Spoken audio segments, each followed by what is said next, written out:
Hello everyone, welcome back to our YouTube channel. So guys, आज हम इस video में अपना पार्ट 2 कंटिन्यू करेंगे, जिसमें हमने एक सीरीज स्टार्ट की हुई है जिसमें प्रीवियस ईयर्स के क्वेश्चन डिस्कशन कर रहे हैं जनरल साइंस के। तो गाइस, इससे पहले जो हमारा पार्ट 1 था वो ऑलरेडी हमने कंप्लीट करवा दिया। अगर आपने अभी तक वो नहीं देखा है तो उसका लिंक आपको डिस्क्रिप्शन बॉक्स में प्रोवाइडेड है, आप वहाँ पे विजिट करके उसको वॉच कर सकते हो। और आप हमारी साइंस की और भी बहुत सारी वीडियोस देख सकते हो, जिसमें हम एमसीक्यूज़ करवा रहे हैं जेकेएसएसबी फाइनेंस अकाउंटेंट के लिए, जेकेएसएसबी सब इंस्पेक्टर की पोस्ट के लिए। ये जनरल साइंस के टॉपिक हैं, ये और भी एग्ज़ाम के लिए भी इम्पॉर्टेंट है। आप उनकी भी अगर प्रिपरेशन कर रहे हैं तो उनके लिए भी ये इम्पॉर्टेंट है। तो गाइस, अगर अभी तक आपने हमारा चैनल सब्सक्राइब नहीं किया तो प्लीज़ हमारा चैनल सब्सक्राइब कर दो, बेल आइकन को प्रेस कर दो, ताकि आने वाली कोई भी इंपॉर्टेंट वीडियो की नोटिफिकेशन होगी आप तक सबसे पहले पहुँचेगी। तो गाइस, चलिए करते हैं आज का ये लेक्चर स्टार्ट। और अगर आप इनको प्रैक्टिस बेस पे कर सकते हो क्वेश्चंस को, और लास्ट में अपने अपना 20 में से कितना स्कोर आपने गेन किया वो आपने हमारे साथ ज़रूर शेयर करना है। और विद इन डेज आपको इसका पार्ट 3 भी ज़रूर हमारे यूट्यूब चैनल पे मिलेगा। जेकेएसएसबी का फॉर्मेट है पूरा, जो क्वेश्चंस आप देखोगे स्क्रीन पर। अगर आपने हमारा पार्ट 1 नहीं देखा हुआ है तो उसको ज़रूर देख लेना, पहले आप ये कर लो। और कुछ क्वेश्चंस ऐसे होंगे जो आपके सिलेबस के रिलेटेड नहीं होंगे, बट क्वेश्चन मैक्सिमम क्वेश्चन वही हैं जो आपका सिलेबस अभी प्रेजेंट में है, जैसे फाइनेंस अकाउंटेंट का हो गया, सब इंस्पेक्टर का हो गया। ठीक है गाइस, तो चलिए करते हैं इसको स्टार्ट। और डिफरेंट डिफरेंट सोशल मीडिया के प्लेटफॉर्म ज्वाइन कर लो, उनके लिंक आपको डिस्क्रिप्शन बॉक्स में प्रोवाइडेड है। तो मैं सीधा अब चलूँगा क्वेश्चन की तरफ। तो गाइस, आप फर्स्ट क्वेश्चन यहाँ पे देख सकते हो, जनरल साइंस के क्वेश्चन मैंने अपनी स्क्रीन पे ओपन कर लिए हैं। तो जेकेएसएसबी का आपको पता है, जब भी कोई ऑफलाइन एग्जाम होता था जेकेएसएसबी का फॉर्मेट इसी तरह से हमें देखने को मिलता था।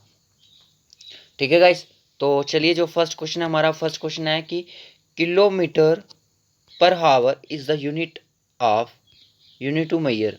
किलोमीटर जो होता है, यानी कि किलोमीटर पर हावर का जो यूनिट है, जो ये मैयर करने के काम आता है। किस चीज़ को? क्या ये स्पीड को मैयर करता है, क्या ये एक्सेलरेशन को करता है, या मोमेंटम को करता है, या फिर मास को करता है? तो दोस्तों, जो इसका राइट ऑप्शन है मैं आपको बता दूं, ये मैयर करता है आपका स्पीड को। ठीक है, स्पीड को ये मैयर करता है। Clear guys? चलिए next question. A lake is a type of biodiversity ecosystem, ये तो आपको सिलेबस में तो है ही है। Lake is a type of lotic ecosystem, lentic ecosystem, या फिर मैराइन इकोसिस्टम, या फिर टेरेस्ट्रियल इकोसिस्टम। टेरेस्ट्रियल आपका जो फॉरेस्ट वाला होता है वो आ जाता है। मैरीन आपको पता ही है, जो बड़े बड़े समुद्र ओशियंस वगैरह होते हैं। लैंटिक आपको पता है कौन सा होता है। लोटिक का पता है आपको। लोटिक इकोसिस्टम वो सिस्टम होता है जैसे कि आप रिवर्स की बात कर रहे हो। ठीक है, रिवर्स जो होती हैं, जो पानी एक जगह पे ठहराव नहीं करता है। तो जो लेक होती है, जैसे कि हमारी मानसर लेक, वो आपकी लैंटिक इकोसिस्टम होता है। ठीक है, ये जो एक लेक होती है वो आपकी एक लैंटिक इकोसिस्टम होता है। ठीक है, और देख सकते हो आप किस तरह के क्वेश्चन एग्जाम में वहाँ पे पूछे गए हैं। और इस क्वेश्चन को देखिए, which of the flowing substance can be exist as soil, liquid and gases. कितना इजी क्वेश्चन पूछा गया है कि कौन सा ऐसा सब्सटेंस है जो एग्जिस्ट करता है सॉलिड में, लिक्विड में और गैसेस में। तो सिंपल सी बात है, कंफर्ट तो नहीं करता, वुड भी नहीं करता, बचपन से पढ़ते आ रहे हैं सर, वाटर करता है। ठीक है, सॉलिड कब होगा? जब ये 0 डिग्री पे हो जाएगा। लिक्विड कब होगा? जब ये बर्फ होगी, ये भी पिघल जाएगी, ये पानी बन जाएगा। गैसेस में कब होगा? जब ये इसकी वेपोरेशन होगी। ठीक है, सॉलिड, लिक्विड, गैसेस, किस कौन सा सब्सटेंसेस में एग्जिस्ट करता है? वो है आपका वाटर। क्लियर? कितना इजी क्वेश्चन थे ये तीनों। अब यहाँ पे देखिए, ये भी कितना इजी क्वेश्चन है। Which of the flowing convention protocol is related to the protection of ozone layer. Ozone layer को प्रोटेक्शन करने के लिए इनमें से कौन सा प्रोटोकॉल चलाया गया था?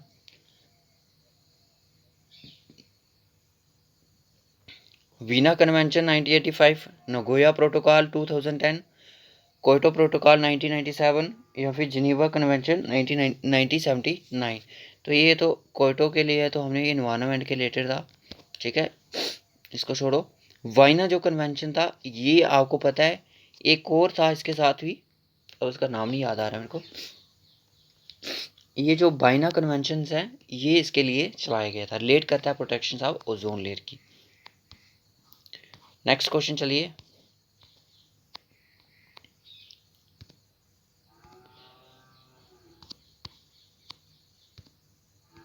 क्लियर, चलिए। The combustion of fossil fuel at power plants is the main source of emissions of which of the following gases? Combustions of fossil fuels at power plants is the main source of emissions of which gases? कौन सी gases होती है combustion of fossil में, जो power plant से होता है, ये main source होता है इमिशन का? तो दोस्तों बताइए, कार्बन मोनोऑक्साइड होती है, या फिर आपकी सल्फर डाइऑक्साइड होती है, मीथेन होती है, या नाइट्रस ऑक्साइड होता है? तो दोस्तों इसका जो राइट ऑप्शन है वो आपकी सल्फर डाइऑक्साइड गैसेस आ जाएगी। ठीक है, नेक्स्ट क्वेश्चन चलिए। Which of the following true statement is true about the transverse waves? इनमें से ट्रू कौन सी एक लाइन है? It transverse waves the particles in the medium move parallel to the directions of propagations of wave. The transverse move in the form of crest and trough. बिल्कुल सही बात है, क्रिस्ट एंड थॉट्स आपने देखा इस तरह से जो वेव्स होती हैं मूव करती हैं, तो राइट ऑप्शन इसका बी ही है। ठीक है, which of the following system statement is incorrect regarding the features of passive solar energy system? passive solar energy system है, उसके रिगार्डिंग इनमें से कौन सी ऐसी जो स्टेटमेंट है जो गलत है? this system are primarily concerned with the designs and orientations of building to the sun। बिल्कुल सही बात है, मैंने तो या फिलहाल तो हमने केमिस्ट्री नहीं पढ़ी है। The system include the use of photovoltaic panels and solar thermal collectors. तो इसकी जो राइट ऑप्शन मैं आपको बता देता हूँ, इसका जो राइट ऑप्शन है, अब जल्दी से इसको पढ़ लो, क्वेश्चन को अच्छे से अपना आंसर मार्क कर लो। This system focus on selecting materials with a favourable light dispersing properties and ventilation। This system involve the use of conventional energy source and green house are the best example. तो दोस्तों इसका जो right option है वो आपका option B हो जाएगा। Clear guys, next question चलिए। secretion produced by the glands in the lining of the stomach in human beings is called। secretion produce होता है जो ग्लैंड्स द्वारा इन द लाइनिंग स्टोमच में ह्यूमन बींग्स में, उसको क्या बोलते हैं?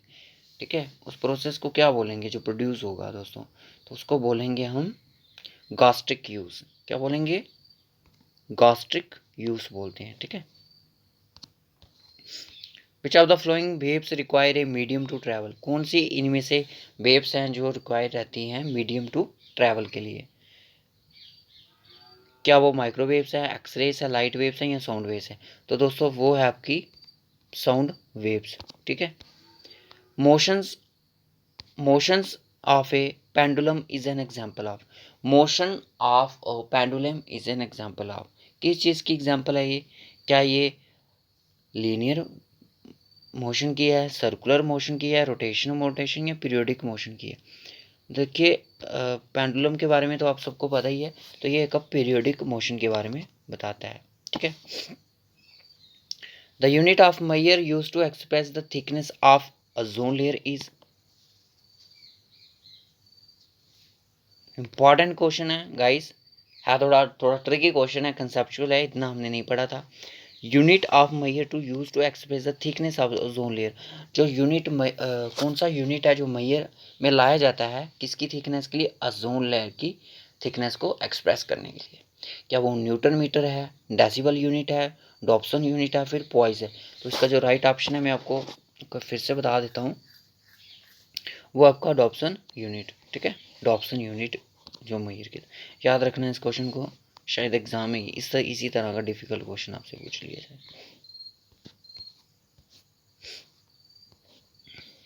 72 question, which of the following process helps in transportation of minerals from soil to all the parts of the plant? कौन सा इनमें से जो प्रोसेस है वो काम करता है जो मिनरल्स होते हैं वो सॉइल से जो पार्ट्स प्लांट तक जाने में उसकी मदद करते हैं? क्या वो रेस्पायरेशन है, इम्बिशन है, ट्रांसपायरेशन है, या ट्रांसलोकेशन है? तो इसका जो राइट ऑप्शन है वो आपका ट्रांसपायरेशन है। उसके बाद है कि बात आइए, इनमें से कौन सी एक स्टेटमेंट है जो इनकरेक्ट है? Advantage of tidal energy. ठीक है, एडवांटेजेस नहीं है, यानी कि डिसएडवांटेजेस हो सकती है। Tidal power is green energy source as it does not emit green house gases. बात सही बोल रहे हैं कि ग्रीन हाउस गैसेज में इमिटेड नहीं होती है। उसके बाद tidal currents are highly unpredictable and inconsistent. Electricity can be generated from tides which more effectively store speeds. सही है। Construction cost of tidal power plants is high but maintain cost of are relative. दोस्तों tidal energy के related आपको question जरूर आएंगे, तो इसका जो राइट ऑप्शन वो आपका tidal currents are highly unpredictable है और इनकॉन्स्टेंट, ये गलत है, ये इसकी एडवांटेजेस नहीं हो सकती।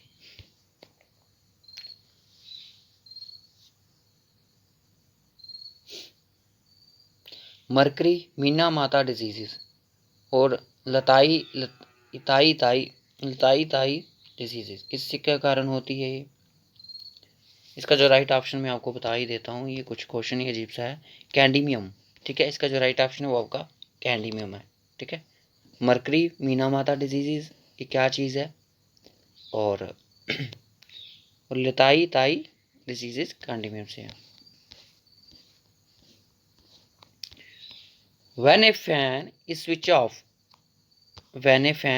off, it continues to rotate for some time before coming to rest. This is ये मोस्ट इंपॉर्टेंट क्वेश्चन है, क्योंकि आपको लॉ ऑफ मोशन तो आपने पढ़ा ही है, तो उसके एग्जाम पॉइंट ऑफ व्यू से तो ये आपका क्या होता है, फोर्स ऑफ एसिलेशंस होती हैं, इनर्शिया ऑफ मोशंस होता है, इनर्शिया ऑफ रेस्ट होता है, इनर्शिया ऑफ कॉन्ट्रैक्शन होता है। तो दोस्तों इसका जो राइट ऑप्शन है वो आपका इनर्शिया ऑफ मोशन की वजह से ये प्रोसेस चलता है। Water helps control Water helps control our body temperature and allow us to adapt to change in environment temperature because it has पानी जो होता है हमारी बॉडी को कंट्रोल करता है, बॉडी के टेम्परेचर को, और हमें इन्वायरमेंट में चेंजेस भी अडाप्ट करवाता है। तो बताइए इस क्या हो सकता है, high heat capacity, low heat capacity, high entropy, low entropy. तो चेंजेस इसलिए हमें इन्वायरमेंट में तभी टेम्परेचर लगती हैं क्योंकि हाई हीट की कैपेसिटी के कारण।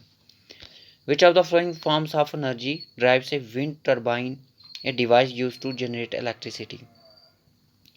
कौन सी फॉर्म है एनर्जी की डिवाइस विंड टर्बाइन और डिवाइस यूज की जाती है इलेक्ट्रिसिटी जनरेट करने के लिए इलेक्ट्रिसिटी? क्या वो ग्रेविटेशनल पोटेंशियल एनर्जी है, मैकेनिकल एनर्जी है, काइनेटिक है, या फिर हाइड्रोथर्मल है? तो इसका जो राइट ऑप्शन है वो आपकी काइनेटिक एनर्जी हो जाएगी। Clear? The chemical name of which of the following vitamin is Ergo calciferol. Ergo calciferol किस विटामिन का एक केमिकल नेम है? देखिए इस तरह से भी क्वेश्चन एग्जाम में बन सकता है, ज़रूरी नहीं है कि विटामिन एंड डिफिशियंसीज के रिलेटेड क्वेश्चन आए। विटामिन का क्वेश्चन किसी भी तरह से आपसे पूछा सकता है, तो वो आपका विटामिन D2 है, ठीक है, कम्प्लेक्स होगा कोई, देख सकते हो आप। तो इस तरह के क्वेश्चन को आप कैसे कर सकते हो? आपको पता है ये रेटिनोल है इसका नाम। रेटिनोल जब आपने देखा केमिकल, ये डिलीट हो गया, ठीक है ना। विटामिन के का ये भी डिलीट हो जाता है। फिर विटामिन B6 इसका केमिकल नेम पता होगा। विटामिन D के बारे में नहीं पढ़ा होगा आपने, इसका कम्प्लेक्स नेम जो भी है, तो आप इसको इस तरह से भी इसका आंसर दे सकते हो। घबराने की कोई ज़रूरत नहीं है, जब क्वेश्चन ऐसा फंस जाता है तो हमें इस तरह से उससे बाहर निकलना पड़ता है। Which of the following is an example of secondary cell. इनमें से कौन सा जो सेल है वो एक सेकेंडरी सेल है? Lead storage cell, Leclanche dry cell, Daniell cell, hydrogen cell. Right option lead storage cell. Last question, which of the following vitamin B reduce the spina bifida in unborn babies. तो इसका जो right option वो आप सबको पता है, वो आपका फॉलिक एसिड हो जाता है, ठीक है। होप सो गाइस आपको ये वीडियो अच्छा लगा लाइक शेयर कमेंट करना है, और साथ में अपना स्कोर ज़रूर कमेंट में बताना है कि सर हमने 20 में से 15 किया या फिर 16 किया या फिर 12 किया, ठीक है। जिनका 10 स्कोर आ रहा है उनको थोड़ी प्रिपरेशन करने की ज़रूरत है, ठीक है, क्योंकि इसमें लगभग से लगभग 15 क्वेश्चन जो है आपके सिलेबस के रिलेटेड है, ठीक है, सिलेबस के रिलेटेड है। जिस बच्चे के 15 मार्क्स भी आ रहे हैं तो वो भी यानी कि अच्छा है उनकी सेक्शन साइंस। तो होप सो गाइस अच्छा लगा हो वीडियो, तो इससे पहले वाला वीडियो भी देख लो, क्योंकि सेक्शन उसमें बहुत इजी क्वेश्चन थे, इसमें थोड़ा डिफिकल्ट लेवल है। और नेक्स्ट पार्ट भी मैं इसका जल्दी ही लाऊंगा आपकी डिमांड पे। तो रखते हैं इस वीडियो को यहीं तक। और हाँ, इन्वायरमेंट के ऊपर हमारे क्वेश्चन आ चुके हैं और भी आएंगे, मिलते रहेंगे। यूपीएससी लेवल के सारे क्वेश्चन हैं वो। और दूसरे अगर मैं बात करूँ तो आज हमारा एक और सीरीज़ आई है जिसमें हम 10 एमसीक्यूज डेली बेसिस पे ट्राई करेंगे प्रोवाइड करने की आपको, जिसमें हम 3 फिजिक्स के, 3 केमिस्ट्री के और 4 बायो के क्वेश्चन करवाएंगे। और ये सीरीज़ भी बहुत काफ़ी सारा इंपॉर्टेंट है। कुछ नहीं करना, आपने अपना स्कोर बताते चलना है, तो आपको अच्छी लगेगी। तो आपने उसको लाइक और शेयर भी करना है। Clear guys?